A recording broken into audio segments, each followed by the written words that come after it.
Je vous salue dans le nom précieux de Jésus, notre Seigneur et Sauveur. Bien-aimés, que le Seigneur vous bénisse, que sa grâce soit sur chacun d'entre nous. Ce matin, nous sommes bien réveillés par la grâce de Dieu.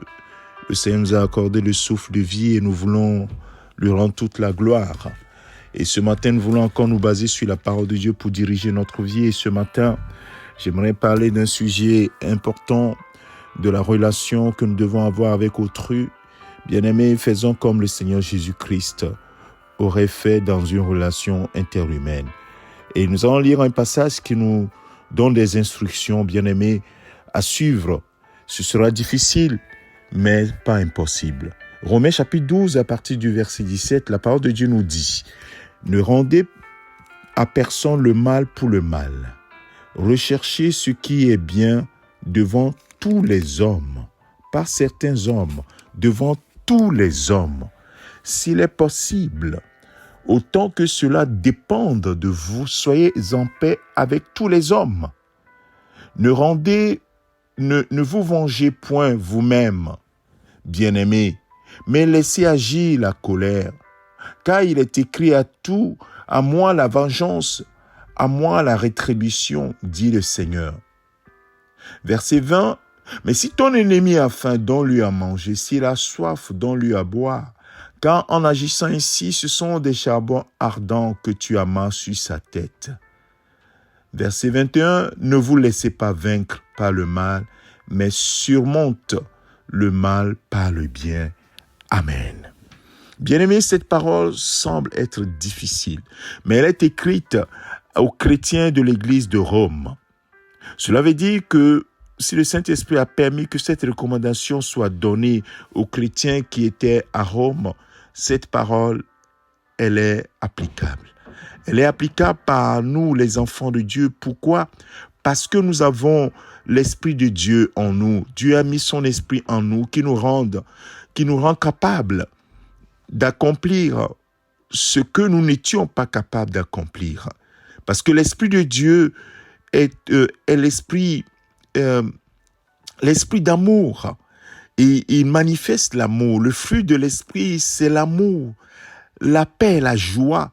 Si tu regardes dans Galates chapitre 5, le verset 22, le fruit de l'amour se manifeste premièrement sous forme d'amour.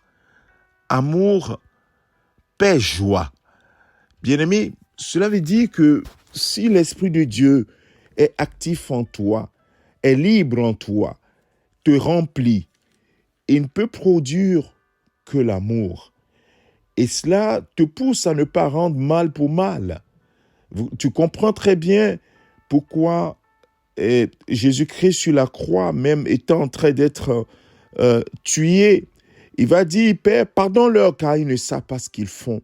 C'est pareil, Étienne, quand il était lapidé dans Actes des Apôtres, Étienne en train d'être lapidé, mais se tourne et dit, Père, élève la voix et dit, Père, ne leur impute pas ce péché. De quelle force, quelle est cette force qui leur permet de faire cette déclaration? C'est simple, c'est le Saint-Esprit qui nous permet de faire cela. Bien-aimé, s'il ne s'agit que de toi, sois en paix avec tous les hommes. Parce que le Saint-Esprit ne produit que la paix avec autrui, la paix même avec tes ennemis. Bien sûr, ils ne voudront pas faire la paix avec toi, mais s'il ne s'agit que de toi, sois en paix avec tous les hommes. C'est ce que la parole de Dieu te recommande. Ne te venge surtout pas. Ne te venge surtout pas. Mon frère, ma soeur, peut-être que ce matin, tu t'es réveillé avec une pensée mauvaise, une vengeance dans ton cœur, une parole dure. Fais attention. Le Seigneur te dit ce matin, ne te venge pas. Ne te laisse pas vaincre par le mal, mais surmonte le mal par le bien. Si ton ennemi a faim, donne-lui à manger. S'il a soif, donne-lui à boire. Car en agissant ici, ce sont des charbons ardents que tu amasses sur sa tête. Bien aimé, la recommandation est claire. Elle est difficile, mais pas impossible. Et avec l'aide du Saint-Esprit, tout est possible. Tout est possible à celui qui croit. Et ce matin, si tu crois à cette parole, alors c'est possible à toi. C'est possible que tu marches ainsi. C'est ainsi que le Seigneur Jésus-Christ aurait marché s'il est en face d'une adversité et en face de quelqu'un qui cherche son mal. Alors, imite Jésus-Christ dans ton attitude et tu verras, le Dieu de grâce et de paix sera toujours avec toi parce que tu fais ce qui lui est agréable. Il ne t'abandonnera jamais.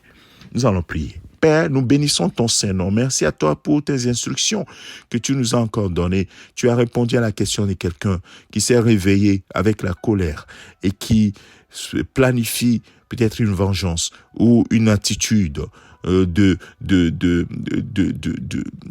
résistance vis-à-vis de quelqu'un, une attitude de répulsion vis-à-vis de quelqu'un. Seigneur, ce que tu veux dire à cette personne, renonce au mal et ne te laisse pas vaincre par le mal, mais surmonte le mal par le bien.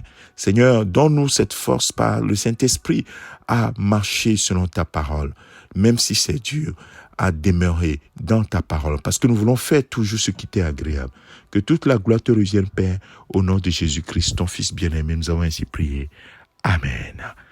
Que le Seigneur te bénisse, mon frère, ma soeur, c'est ton serviteur, le pasteur Alexandre. Amen.